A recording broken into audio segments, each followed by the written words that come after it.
ನಾನು ಹೇಳೋದಕ್ಕೆ ಸಮಾಧಾನವಾಗಿ ಉತ್ತರ ಕೊಡು. ಮಹಿಮೆನೇ ಇಲ್ಲ ಅಂತಂದ್ರೆ ಅನ್ಯ ಪ್ರಭೇದದ ನಾಗದೇವತೆಗಳು ಹೇಗೆ ಒಂದೇ ಕಡೆ ಬಂದು ಸೇರುತ್ತೆ? ಇಲ್ಲೋಡಿ, ನೀವು ಶಾಸ್ತ್ರ ಪುರಾಣಗಳನ್ನ ನಂಬ್ತೀರಾ. ಒಟ್ನಲ್ಲಿ ಮಹಿಮೆ ಅನ್ನೋದೇ ಭ್ರಮೆ. ನಮ್ದು ಸೈನ್ಸ್ ಅಂದ್ರೆ ವಾಸ್ತವ. ಪಕ್ಷಿಗಳು ವಲಸೆ ಹೋಗ್ತವೆ, ಜಲಚರಗಳು ವಲಸೆ ಹೋಗ್ತವೆ. ಇದ್ರ ಬಗ್ಗೆ ನಿಮಗೆ ಗೊತ್ತಾ? ಅದೇ ತರ ಈ ಹಾವುಗಳಿಗೆ ನಾಗಮಂಡಲ ವಾತಾವರಣ ಅನುಕೂಲವಾಗಿದೆಯೋ ಏನೋ, ಅದಕ್ಕೆ ಅವು ಇಲ್ಲಿಗೆ ಬಂದಿದ್ದಾವೆ. ನೀನ್ ಹೇಳೋದೇ ನಿಜ ಆದ್ರೆ ಪ್ರತಿ ವರ್ಷನೂ ಬರ್ಬೇಕಲ್ವಾ? 11 ವರ್ಷಕ್ಕೊಂದ್ಸರಿ ಮಾತ್ರ ಯಾಕೆ ಬರುತ್ತೆ ನೀನೇ ಹೇಳು? ಹಾ ಕೇಳಿ ಪುರೋಹಿತ್ರೆ, ಅದು ವಾತಾವರಣದ ಅನುಕೂಲಕ್ಕೋಸ್ಕರ ಬರೋದಾದ್ರೆ ನಮ್ಮ ಅಮ್ನೋರಿ ಬಳಸೋ ನೀರಲ್ಲಿ ಕುದಿ ಬರುತ್ತಲ್ಲ, ಅದ್ ಯಾಕೆ ಹೇಳು? ನಿಮ್ ವಿಶ್ವಾಸನೇ ನಿಮಗ್ ಮೇಲು ಅಂತಂದ್ರೆ ನಾನು ಏನೇ ಹೇಳಿದ್ರು ನೀವು ನಂಬಲ್ಲ. ತಪ್ಪಿಸ್ಕೊಳ್ಳೋದಕ್ಕೆಲ್ಲ ನೋಡ್ಬೇಡ. ನಮ್ ಪುರೋಹಿತ್ರು ನಿನಗಿಂತ ಜಾಸ್ತಿನೇ ತಿಳ್ಕೊಂಡಿದ್ದಾರೆ. ಹೇಳು. ಸೈನ್ಸೇ ಬೇರೆ, ಶಾಸ್ತ್ರನೇ ಬೇರೆ. ಈ ಪುರಾಣ ಅನ್ನೋದು ಪುರಾತನ ಕಾಲದ್ದು. ಈ ಹಳ್ಳಿ ಜನರಿಗೆ ಸೈನ್ಸ್ ಅರ್ಥ ಆಗಲ್ಲ ಅಂತ ಹೇಳಿ ಈ ಶಾಸ್ತ್ರ, ಸಂಪ್ರದಾಯ, ಪದ್ಧತಿ ಅಂತ ಹೇಳಿ ನಿಮಗೆ ತಪ್ಪಾಗಿ ಹೇಳ್ಕೊಟ್ಟಿದ್ದಾರೆ. ಹೊಸ್ಲಿಗೆ ಅರಿಶಿನ ಹಚ್ಚೋದು, ಕಾಲಿಗೆ ಅರಿಶಿನ ಹಚ್ಚೋದು ಯಾಕೆ ಅಂದ್ರೆ ಕ್ರಿಮಿ ಕೀಟಗಳು, ಬ್ಯಾಕ್ಟೀರಿಯಾಗಳು ಬರಬಾರ್ದು ಅಂತ. ಹೇಗೆ ಅಂತ ಕೇಳಿದ್ರೆ ಅದು ನಿಮಗೆ ಹೇಳಕ್ಕಾಗದೆ ಅವ್ರು ಈ ಥರ ಹೇಳಿದ್ದಾರೆ. ಆದರೆ ಈ ಕಾಲದಲ್ಲೂ ಅದನ್ನೇ ನಂಬ್ಕೊಂಡು ಬದುಕ್ತಾ ಇದ್ದೀರಾ. ಇಲ್ಲೋಡಿ, ಭೂಮಿಯಲ್ಲಿರೋ ಕಲ್ಲುಗಳ ಸವೆತಕ್ಕೆ ಶಾಖ ಹೆಚ್ಚಾಗುತ್ತೆ. ಆಗ ಆ ಪ್ರದೇಶದಲ್ಲಿರೋ ನೀರು ಶಾಖಕ್ಕೆ ಕುದ್ದು ಶಕ್ತಿ ಜನರೇಟ್ ಆಗುತ್ತೆ. ಅದರಿಂದ ಅದು ಉಕ್ಕುತ್ತೆ. ಹಾಗಾಗಿ ಅದು ಬಿಸಿಯಾಗಿತ್ತು ಅಷ್ಟೇ. ಅದನ್ನ ನಾವು ನಂಬಲ್ಲ.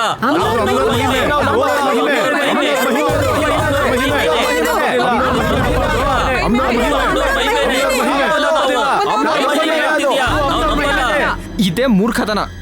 ನಾನು ಏನು ಮಾಡಕ್ಕಾಗಲ್ಲ. ಕೇಳಿಸ್ಕೊಂಡ್ರ ಪುರೋಹಿತ್ರೆ ಅವನ ವಾದನ? ಇಲ್ಲಿ ಎಲ್ಲ ಕಷ್ಟ ಪಡೋದು ನಾವು. ನಮ್ ಬಾಧೆ ಅವನ್ಗೆ ಹೆಂಗ್ ಗೊತ್ತಾಗ್ಬೇಕು? ಊರಿಗೆ ಬಂದಿರೋ ಅನಿಷ್ಟ ಅವ್ನು ನೋಡ್ತಾ ಇದ್ರೇನೆ ಅನುಮಾನ ಬರ್ತಾ ಇದೆ. ಇನ್ ಇವನ್ ಬಗ್ಗೆ ಯೋಚನೆ ಮಾಡೋದು ಅವಶ್ಯಕತೆ ಇಲ್ಲ. ನಮ್ಮ ದೇವತೆಗಳನ್ನ, ಆಚಾರಗಳನ್ನ ತಪ್ಪು ಅಂದ್ರೆ ಇವನ್ನ ಬಲಿ ಕೊಡೋದೆ.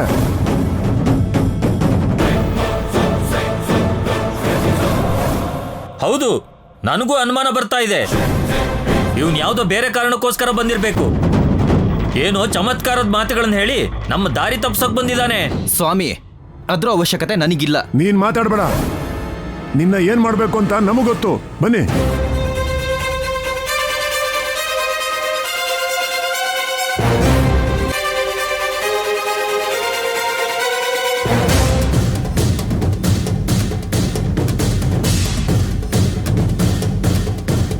ಅವನು ನಮ್ಮ ಊರ್ ರಹಸ್ಯನ, ನಾಗಮಣಿ ರಹಸ್ಯನ ತಿಳ್ಕೋಬೇಕು ಅಂತ ಬಂದಿರ್ತಾನೆ. ಹೌದು, ನನಗೂ ಹಾಗೇ ಅನ್ನಿಸ್ತಿದೆ.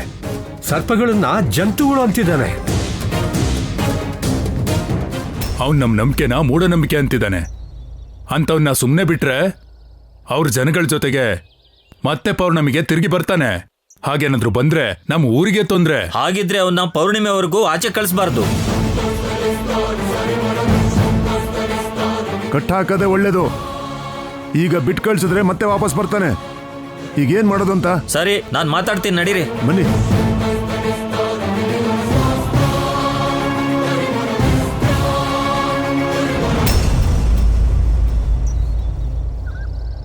ಇಲ್ಲಿ ನೋಡು, ನೀನ್ ಈ ಊರಿಗೆ ಕೆಟ್ಟದ್ ಮಾಡ್ಬೇಕಂತಾನೆ ಬಂದಿದೀಯ.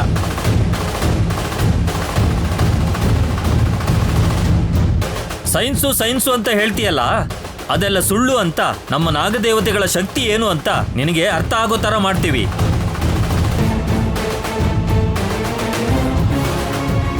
ಅದಕ್ಕೆ ನೀನ್ ಪೌರ್ಣಮಿಯವರೆಗೂ ಊರು ದಾಟಂಗಿಲ್ಲ.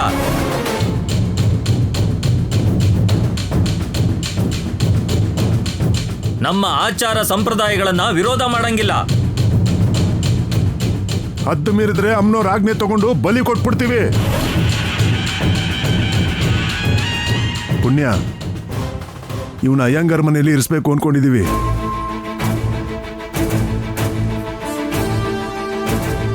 ನಿನ್ನೆ ರಾತ್ರಿ ನೀನ್ ಬಂದು ತಡೆದಿರೋದ್ರಿಂದ ನಿನಗೆ ಈ ಕೆಲಸ ವಹಿಸ್ತಾ ಇದ್ದೀನಿ.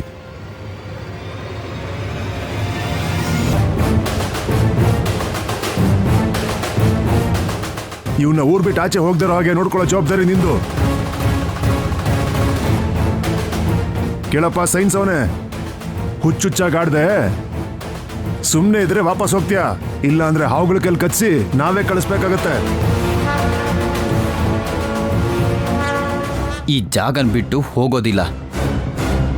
ನೀವ್ ಎಲ್ಲರೂ ನಂಬಿರೋದು ಸುಳ್ಳು ಅಂತ ಹೇಳಿ ನಾನ್ ಪ್ರೂವ್ ಮಾಡ್ತೀನಿ. ಈ ಜನ್ಮದಲ್ಲಿ ಅದು ಸಾಧ್ಯ ಇಲ್ಲ. ಹೀಗ್ ಮಾತಾಡಿ ನಿನ್ ಪ್ರಾಣ ತೊಂದ್ರೆ ಮಾಡ್ಕೋಬೇಡ. ಪ್ರಾಣ ತೆಗಿತೀನಿ ಅನ್ನೋದು ಅನಾಗರಿಕತೆ. ಯಾರ್ದು ನಾಗರಿಕತೆ ಯಾರ್ದು ಅನಾಗರಿಕತೆ ಅಂತ ಆಮೇಲೆ ಗೊತ್ತಾಗುತ್ತೆ. ನಿನ್ನನ್ನ ಬದುಕಕ್ ಬಿಟ್ಟಿದೀವಿ, ಖುಷಿ ಪಡು. ಪುಣ್ಯ, ನೀನ್ ಅವನ್ ಕರ್ಕೊಂಡು ಹೋಗಮ್ಮ. ನಡೀರಿ.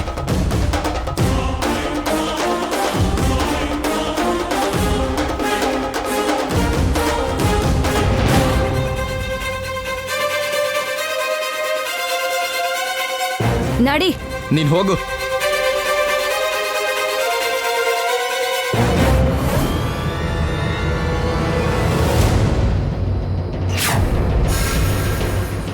ನಿಮ್ಮ ನಾಯಕ ಎಲ್ಲಿದ್ದಾನೆ ಹೇಳ್ತೀರಾ? ಹೇಳಲ್ವಾ? ಹೇಳಲ್ಲ. ಯಾಕೆ? ನಮ್ಮೇಲೆ ಅನುಮಾನನ? ನಿಮ್ಮನ್ನ ನೋಡ್ತಿದ್ರೇನೆ ಅನುಮಾನ ಬರ್ತಾ ಇದೆ. ಏಯ್, ಆ ನಾಗಮಣಿ ನಾವು ನೋಡ್ಬೇಕು. ಆ ರಹಸ್ಯ ನಿಮ್ ನಾಯಕನಿಗೆ ಗೊತ್ತಂತೆ, ಅದು ನಮಗ್ ಬೇಕು. ನಾಗಮಣಿ ದರ್ಶನ ಅಸಾಧ್ಯ. ಯಾಕೆ ಸಾಧ್ಯ ಇಲ್ಲ? ನಮ್ಮ ಕುಲದೇವತೆ ನಮ್ಮ ನಾಗಮ್ಮ ತಾಯಿ. ಆ ಮಣಿ ನಮ್ಮ ಜಾತಿನ ಕಾಪಾಡುವಂತ ಶಕ್ತಿ. ಯಾವುದೇ ಕಾರಣಕ್ಕೂ ನಿಮ್ಗದ್ ಸಿಗಲ್ಲ. ಅದು ಹೇಳ್ಬೇಕಾಗಿರೋ ನೀವಲ್ಲ, ನಿಮ್ ನಾಯಕ. ಬೇಗ ಹೇಳಿ. ಹೇಳೋದಿಲ್ಲ. ಹೇಳಲಿಲ್ಲ ಅಂದ್ರೆ ನಿಮ್ನ ಬಿಡೋದಿಲ್ಲ. ಆ ನಾಗಮಣಿನ ನೋಡದೆ ಇಲ್ಲಿಂದ ಹೋಗೋದಿಲ್ಲ. ಪಂಚಕನ್ಯರು ಮತ್ತೆ ನಮ್ಮ ದೊರೆನ ಬಿಟ್ಟು ಬೇರೆಯವ್ರು ನೋಡೋದಕ್ಕೆ ಅನುಮತಿ ಇಲ್ಲ. ಅದು ಅಮ್ಮನ ಆಜ್ಞೆ. ಆಜ್ಞೆ ಗೀಜ್ಞೆ ಅಂತ ನನ್ನ ಹತ್ರ ಮಾತಾಡಿದ್ರೆ ಪ್ರಾಣ ತೆಗಿತೀನಿ.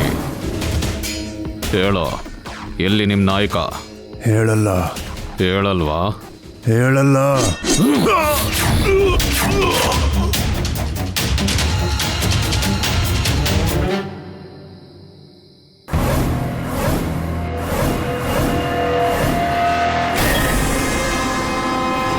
ಹಠ ಮಾಡಿದ್ರೆ ಜೀವ ಹೇಗೋಯ್ತೋ ನೋಡಿದ್ಯಲ್ಲ.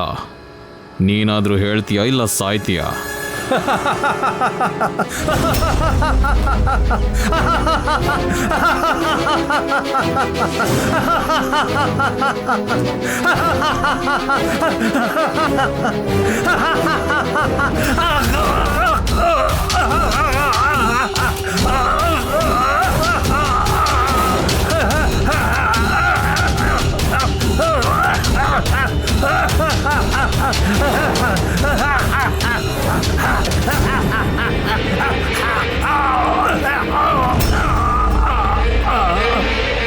ಆ ದೇವರ ರಹಸ್ಯನ ಆ ದೇವರಿಗೂ ಹೇಳಲ್ಲ.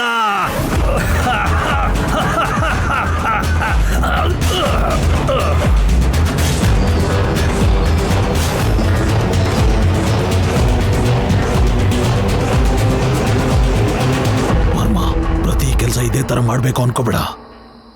ಇಷ್ಟು ದೂರ ಬಂದ್ವಿ, ಏನ್ ಪ್ರಯೋಜನ? ಹೇಳೋದಿಲ್ಲ ಅಂತ ಹಠ ಮಾಡಿದ್ರಲ್ಲ, ಸಾವಿಗೆ ಹೆದರಿ ಹೇಳ್ತಾರೆ ಅನ್ಕೊಂಡೆ. ಅವ್ರ ಜನಾಂಗನೇ ಹಾಗೆ, ಕಟ್ಟುಪಾಡುಗಳನ್ನ ಮೀರೋದಿಲ್ಲ, ನಿಧಾನವಾಗಿ ತಿಳ್ಕೋಬೇಕು. ಮತ್ತೀಗ ಏನ್ ಮಾಡೋದು? ನಾಗಮಂಡಲ ಪ್ರವೇಶ ಅಷ್ಟು ಸುಲಭ ಅಲ್ಲ. ಬೇರೆ ದಾರಿ ಹುಡ್ಕೋಣ. ನಡಿ.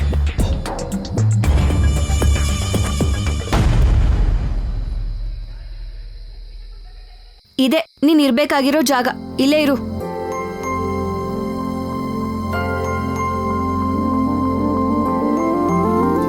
ಅಯ್ಯೋ ದೇವ್ರೆ, ಈ ಜಾಗ ಏನ್ ಹೀಗಿದೆ? ಏಯ್ ಬಾ.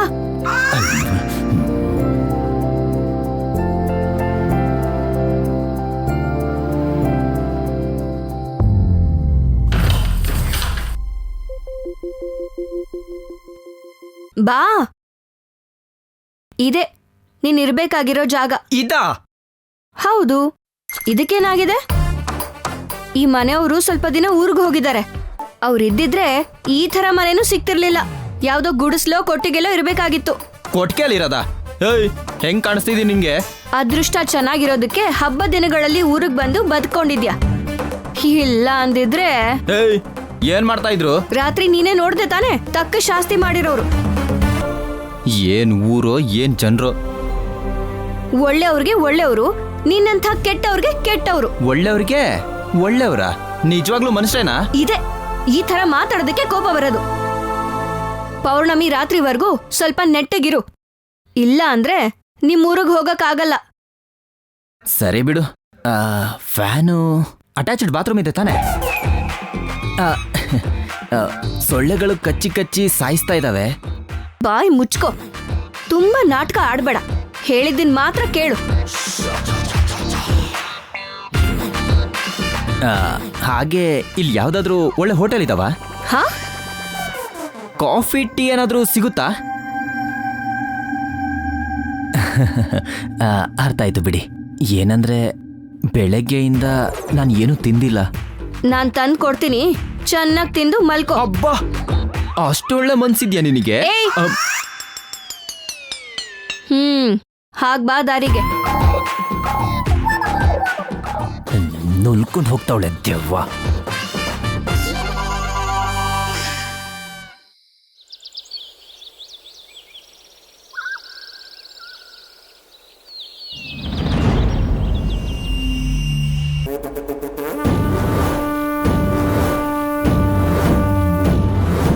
ಆ ದೇವರ ರಹಸ್ಯನ ಆ ದೇವರಿಗೂ ಹೇಳಲ್ಲ.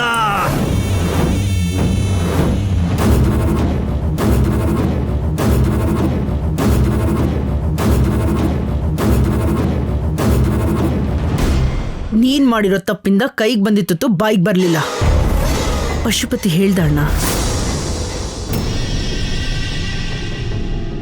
ಬೇಜಾರಾಗ್ತಿದ್ಯಾ ಅಣ್ಣ? ಅವನೇನೋ ಸಾಧಿಸ್ತಿರೋ ಹಾಗೆ ನಾನೇನೋ ಹಾಳು ಮಾಡ್ತಿರೋ ಹಾಗೆ ಹೇಳ್ತಿದ್ದಾನೆ. ನಿಧಿ ಹಾಗೆ ಮಾಡಿದ್ರೆ ಸಿಗುತ್ತೆ, ಹೀಗೆ ಮಾಡಿದ್ರೆ ಸಿಗುತ್ತೆ ಅಂತ ಎಷ್ಟು ಸಲ ಪ್ರಯತ್ನ ಮಾಡಿ ಸೋತೋದ. ಬಿಟ್ಬಿಡೋಣ. ಪಶುಪತಿನ ಬಿಟ್ಬಿಟ್ರೆ ನಿಧಿ ಹೇಗೆ ಸಿಗುತ್ತೆ ಭದ್ರಾ?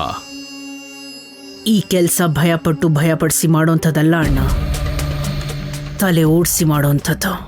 ಅಂದ್ರೆ ಒಂದ್ ದಾರಿ ಇದೆ. ಏನದು? ನಾನು ನಾಗಮಂಡಲ ಊರಿಗೆ ಹೋಗ್ತೀನಿ.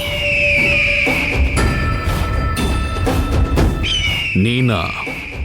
ಯಾಕಣ್ಣ, ಈ ಭದ್ರಾವತಿ ಬುದ್ಧಿಶಕ್ತಿ ಬಗ್ಗೆ ನಿನಗೆ ಗೊತ್ತಿಲ್ವಾ? ಅಥವಾ ನಿನ್ ತಂಗಿ ಬಗ್ಗೆ ನಿನಗೆ ನಂಬಿಕೆ ಇಲ್ವಾ? ಹಾಗಲ್ಲ ಭದ್ರಾ, ನೀನಲ್ಲಿಗೆ ಹೋಗ್ಬಿಟ್ರೆ ನಿನಗೆ ರಹಸ್ಯ ಸಿಕ್ಬಿಡುತ್ತಾ?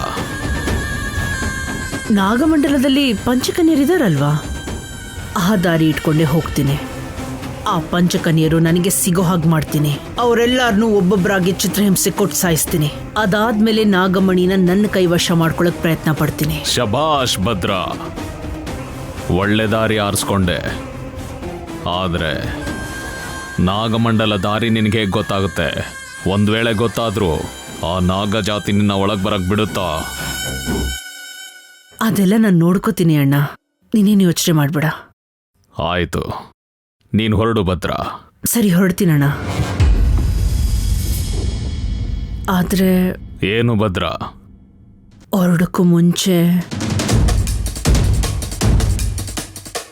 ನೀನ್ ನನಗೆ ಮಾತು ಕೊಟ್ಟಿದ್ದಿದ್ರೆ. ಭದ್ರಾ, ಒಂದ್ಸಲ ಮಾತು ಕೊಟ್ರೆ ಮಾತು ತಪ್ಪೋ ವ್ಯಕ್ತಿ ಅಲ್ಲ ನಿಮ್ಮಣ್ಣ. ಆ ವಿಷಯ ನಿನಗೂ ಗೊತ್ತು. ಏನ್ ಬೇಕೋ ಹೇಳು. ಅಣ್ಣ, ನಾನು ನಿನಗೆ ನಿಧಿ ಸಿಗೋ ಹಾಗೆ ಮಾಡ್ತೀನಿ. ನೀನು ನನ್ನ ಮಗಳನ್ನ ನಿನ್ನ ಮನೆ ಸೊಸೆಯಾಗಿ ಮಾಡ್ಕೋತೀಯಾ? ಮಾತು ಕೊಡೋಣ.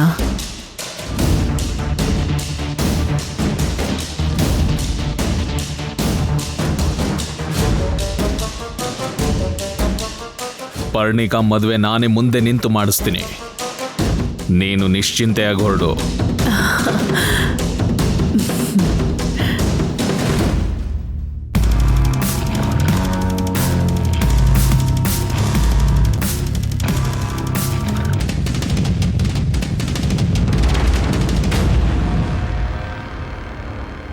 Hello Anirudh, how are you? I am very lucky sir. ನಾಗಮಂಡಲದಲ್ಲಿ ಅರೆಸ್ಟ್ ಆಗಿದ್ದೀನಿ. ವಾಟ್? ನಾಗಮಂಡಲದಲ್ಲಿ ಅರೆಸ್ಟ್ ಆಗಿದ್ಯಾ? ಹೌದು ಸರ್. ಅದು ನಾನು ನಿನ್ನೆ ಕ್ಯಾಮ್ರಾ ಹುಡುಕ್ತಿರುವಾಗ.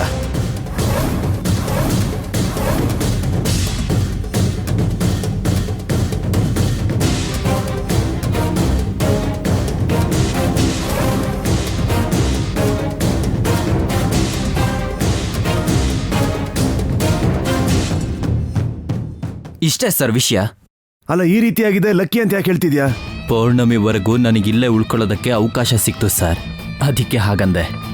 ಇಲ್ಲಿ ಆದಷ್ಟು ಇನ್ಫಾರ್ಮೇಶನ್ಗಳನ್ನು ಪಡ್ಕೊಳ್ಳೋದಕ್ಕೆ ಟ್ರೈ ಮಾಡ್ತೀನಿ. ನಿನಗಿನ್ನೂ ಶಾಸ್ತ್ರಗಳ ಮೇಲೆ ನಂಬಿಕೆ ಬಂದಿಲ್ವಾ? ನಾನು ಸೈನ್ಸನ್ನ ಮಾತ್ರ ನಂಬೋದು ಸರ್. ಈ ಪುರಾಣಗಳು ಶಾಸ್ತ್ರಗಳು ಎಲ್ಲ ಟ್ರ್ಯಾಶ್. ಹಾಗಾದ್ರೆ ನೀನ್ ಇನ್ನೂ ಒಂದು ಕೆಲಸ ಮಾಡು. Yes sir. ಹೇಗಿದ್ರು ಪೌರ್ಣಮಿ ತನಕ ಇರ್ತೀಯ ಅಲ್ವಾ? ನಾಗಮಣಿ ಉದ್ಭವ ಆಗೋದನ್ನು ನೋಡು. ಆಗ ನಿನಗೆ ಹಾವುಗಳ ಮೇಲೆ, ಅವುಗಳ ಶಕ್ತಿ ಮೇಲೆ ನಂಬಿಕೆ ಬರುತ್ತೆ. ನನಗದ್ರ ಮೇಲೆ ನಂಬಿಕೆ ಬರೋದಲ್ಲ ಸರ್, ಅದೆಲ್ಲ ಸುಳ್ಳು ಅಂತ ಹೇಳಿ ನಿಮಗೆ ಅರ್ಥ ಮಾಡಿಸ್ತೀನಿ. ಇವರ ಮೂರ್ಖತನನ್ನ ದೂರ ಮಾಡ್ತೀನಿ. ನೀನೀಗ ಮೊದಲು ನಾಗಮಣಿ ಉದ್ಭವ ಆಗೋದನ್ನು ನೋಡು, ಆಮೇಲೆ ಮಾತಾಡು. ನಾಗಮಣಿ ಉದ್ಭವನ ನೋಡಿದ್ರು ನೋಡದೆ ಇದ್ರೂ ನಾನು ಬದಲಾಗೋ ಮಾತೇ ಇಲ್ಲ ಸರ್. ಇಷ್ಟೆಲ್ಲ ರಿಸರ್ಚ್ ಮಾಡಿದ ಮೇಲೂ ಹಾವುಗಳನ್ನ ದೇವರು ಅಂತ ನಂಬೋದು ದಡ್ಡ ನಾನಲ್ಲ ಸರ್. ನೋಡೋಣ ಯಾರು ದಡ್ರು ಯಾರು ಭಕ್ತರು ಅಂತ. ಅರ್ಥ ಇಲ್ದಿರೋ ಭಕ್ತಿ, ಆಲೋಚನೆಗಳೇ ಇಲ್ದಿರೋ ಬುದ್ಧಿ, ಈ ಶಾಪಗಳು ಇವೆಲ್ಲ ಭ್ರಮೆ ಸರ್. ಸರಿ, ನಿನ್ನ ಭ್ರಮೆನೆಲ್ಲ ನಾಗಮಣಿ ದೂರಗೊಳಿಸುತ್ತೆ. ಬಾಯ್. ಇಲ್ಲಿರೋ ದಡ್ರಿಗೆಲ್ಲ ಸರಿಯಾಗಿ ಬುದ್ಧಿ ಕಲ್ಸೆ ನಾನು ಇಲ್ಲಿಂದ ಹೋಗೋದು.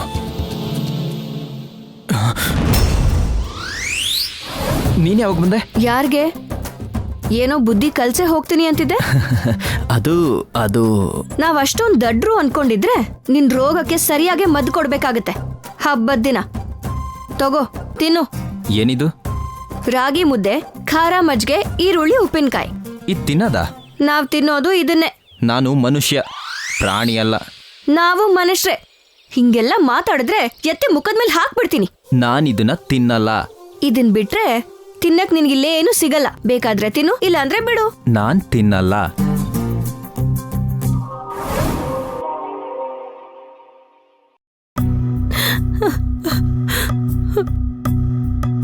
ಅನಿರುದ್ಧ ಬಗ್ಗೆ ನೀನೇನು ಯೋಚನೆ ಮಾಡ್ಬೇಡ ಅರವಿಂದ.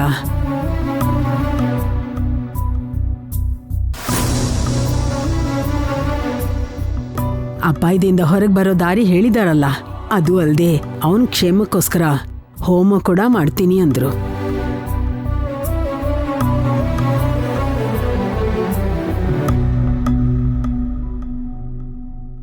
ಅದಕ್ಕೆ ನೀವೇನೋ ಯೋಚನೆ ಮಾಡಬೇಡಿ. ನನ್ನ ಅಳಿಯನ ಯೋಗಕ್ಷೇಮ ನಮ್ಮೆಲ್ಲರಿಗೂ ಮುಖ್ಯ. ಅವನಿಗೋಸ್ಕರ ನಾನು ಗರುಡಾಲಯಕ್ಕೆ ಹೋಗಿ ಬರ್ತೀನಿ. ಗರುಡಾಲಯನ ಯಾಕೆ? ಅನಿರುದ್ಧ ಹೆಸರಲ್ಲಿ ಲಕ್ಷ್ಮೀ ನರಸಿಂಹಸ್ವಾಮಿಗೆ ಅರ್ಚನಾ ಅಭಿಷೇಕ ಮಾಡಿಸೋದಿಕ್ಕೆ. ಪರ್ಣಿಕಾನು ಕರ್ಕೊಂಡು ಹೋಗ್ತಿದ್ದೇನಣ್ಣ. ನೀನು ಒಬ್ಳೆ ಹೋಗೋದು ಅಂದ್ರೆ ಏನೇ? ಒಬ್ಳೆ ಎಲ್ಲಮ್ಮ, ಅಳಿಯನಿಗೋಸ್ಕರ ನಾನು, ತನ್ನ ಗಂಡ ಆಗ್ಬೇಕಾಗಿರೋನ್ಗೋಸ್ಕರ ಇವಳು, ಇಬ್ರು ಹೋಗ್ತಾ ಇದೀವಿ ಅಂತ ಹೇಳ್ತಿದ್ದಾನಲ್ಲ. ದೂರ ಪ್ರಯಾಣ, ಇಬ್ರು ಹೆಣ್ಮಕ್ಳೇ ಹೋದ್ರೆ ಹೇಗಮ್ಮ? ಈ ಕಾಲದಲ್ಲೂ ಹೆಣ್ಣು ಗಂಡು ಅಂತಂದ್ರೆ ಏನಮ್ಮಮ್ಮ? ನಾನ್ ಹೆಣ್ಣಾದ್ರೂ ಕೂಡ ಧನಂಜಯ್ ವರ್ಮಾ ಅವರ ಒಬ್ಳೆ ತಂಗಿ ಅಮ್ಮ, ಅವ್ರ ಜೊತೆಯಾಗಿ ನಾನು ಹೋಗ್ತಿದ್ದೀನಿ. ಅಂದ್ಮೇಲೆ ನಮ್ಗೆ ಯಾಕೆ ಭಯ? ಚೆನ್ನಾಗಿ ಹೇಳ್ದೆ ಪರ್ಣಿಕಾ. ನೀನು ಹಾಗೆ ಹೇಳ್ತಿದ್ಯಲ್ಲೋ. ಅರವಿಂದ ಎಷ್ಟು ನೋವು ಪಡ್ತಿದ್ರೆ ಪಕ್ಕದಲ್ಲಿ ಕುತ್ಕೊಂಡು ಧೈರ್ಯ ಹೇಳೋದ್ ಬಿಟ್ಟು ನೀವು ಹೋಗ್ತೀನಿ ಅಂತ ಹೇಳಿ ಭಯ ಪಡಿಸ್ತಿದ್ಯಲ್ಲ. ಭಯ ಯಾಕಮ್ಮ? ಅಲ್ಲ ಅಂದ್ರೆ ಮತ್ತೆ ಹೇಗೋ? ಮೊದ್ಲೇ ಅನಿರುದ್ಧ್ ಏನಾಗುತ್ತೋ ಅಂತ ನಾವಿಲ್ಲಿ ಭಯ ಪಡ್ತಿದ್ರೆ ಇವಾಗ ಇವರು ಹೋಗ್ತೀನಿ ಅಂತ ಹೇಳಿ ಇವ್ರ ಬಗ್ಗೆನೂ ನಾವು ಭಯ ಪಡ್ಬೇಕಾ?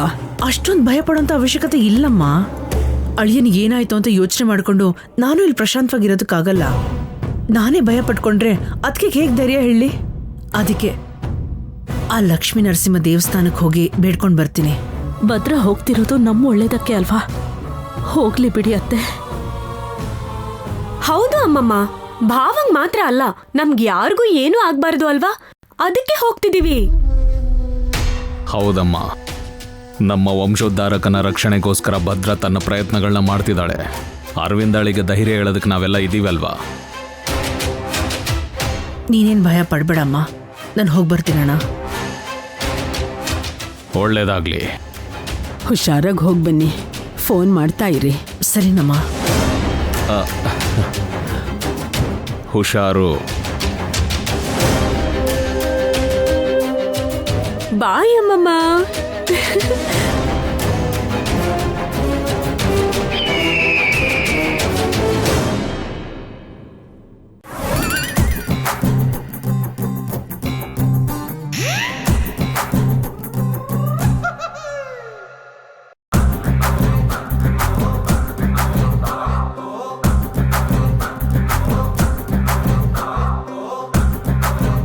ತಿಂತಿದ್ಯಾ?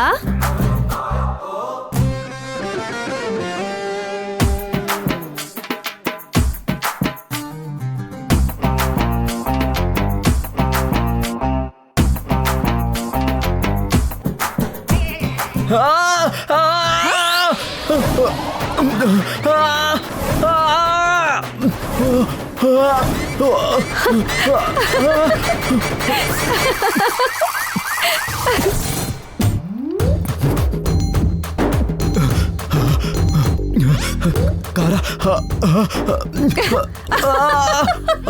ಓ ಗಾಡ್, ಅಮ್ಮ ಖಾರ.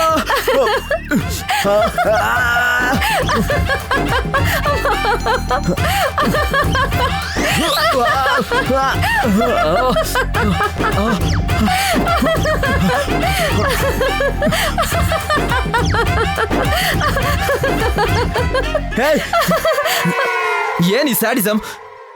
ನಾನಿಲ್ಲಿ ಸಾಯ್ತಾ ಇದ್ರೆ ನೀನ್ ನೋಡಿ ನಗ್ತಾ ಇದ್ಯಾ? ಈ ಸ್ಯಾಡಿಸಮ್ ಗಿಡಿಸಮ್ ಎಲ್ಲ ನಂಗೇನ್ ಗೊತ್ತಾಗುತ್ತೆ? ನಿಂಗ್ ಗೊತ್ತಿಲ್ದೆ ಇಷ್ಟು ಕಾರನ್ ತಗೊಂಡ್ಬರ್ತೀಯಾ? ಸೇಡ್ ತೀರ್ಸ್ಕೊತಾ ಇದ್ಯಾ? ಓಯ್, ಬೇರೆ ಊರವನೇ, ನಮ್ಗಂಥದ್ದೆಲ್ಲ ಗೊತ್ತಿಲ್ಲ. ಅಷ್ಟಕ್ಕೂ ಖಾರ ತಿಂದ್ರೆ ಕೊಬ್ಬು ಇಳಿಯತ್ತಂತೆ, ತಿನ್ನು. ಏನ್ ತಿನ್ನೋದು? ಅದನ್ನೇ. ಈ ಖಾರ ನನ್ ಕೈಲಿ ತಿನ್ನಕ್ಕಾಗಲ್ಲ, ಬೇರೆ ಏನಾದ್ರೂ ತಗೊಂಬಾ. ಇದನ್ ಬಿಟ್ರೆ ಬೇರೆ ಏನು ಇಲ್ಲಿ ಸಿಗಲ್ಲ. ತೆಪ್ಪಗೆ ಕೊಟ್ಟಿರೋದನ್ ತಿನ್ನು. ಬದುಕ್ಬೇಕು ಅಂತ ಆಸೆ ಇರೋರು ಯಾರು ಇದನ್ ತಿನ್ನಲ್ಲ. ಬುದ್ಧಿ ಇರೋರು ತಿಂತಾರೆ. ಖಾರಕ್ಕೂ ಬುದ್ಧಿಗೂ ಏನ್ ಸಂಬಂಧ? ಮಜ್ಜಿಗೆ ಬೆರ್ಸ್ಕೊಂಡು ಕೂಡ ತಿನ್ಬೋದು, ಪೆದ್ದಂತಂದು. ಬುದ್ಧಿವಂತ ಅಂತ ಹೇಳ್ಕೊತಾನೆ. ಬುದ್ಧಿವಂತಿಕೆನ ಬೇರೆಯವ್ರಿಗೆ ತೋರ್ಸ್ಕೊಳ್ಳೋದಲ್ಲ, ನಿನಗೋಸ್ಕರ ಉಪಯೋಗಿಸ್ಕೋ.